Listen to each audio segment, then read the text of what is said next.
అట్లాగే అప్పుడు ఎవరైనా పార్టీకి సంబంధించి వచ్చినా లేకపోతే కనుక ఇట్లాంటి ఏమన్నా జరిగితే యాజిటేషన్స్ లోక్ కళ్యాణం కోసం జరిగినట్టు. ఇప్పుడు జరిగితే ఇప్పుడు అంగన్వాడీలు ఆశా వర్కర్లని ఏం చేశారు? రెండు అని చెప్పి ఎవరన్నా బొట్టుగాటుకులు పెట్టి పిలిచారా? లేదు కదా. జరగాల్సినవి జరుగుతూనే ఉంటాయి కదా. ప్రతి క్షణంలో కూడా ఏదో ఒక ఇష్యూ నడుస్తూనే ఉంటుంది. ఆ నడిచేటటువంటి ఇష్యూని సాగతీస్తూనే ఉంటారు. ఇక్కడ ఒకటే నేరేటివ్ థింకింగ్ అంతే, వెరీ సింపుల్.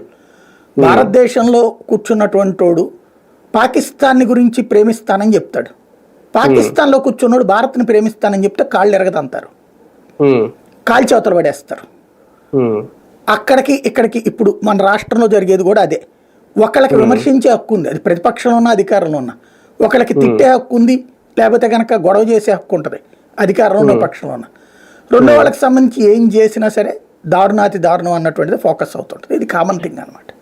కానీ పిన్నెల్లి గారి మాత్రల అక్కడ నియోజకవర్గంలో దాదాపు 200కు పైగా కుటుంబాలు ఇప్పటికీ ఇతర ప్రాంతాలకు వెళ్ళి తలదాచుకుంటున్నాయి.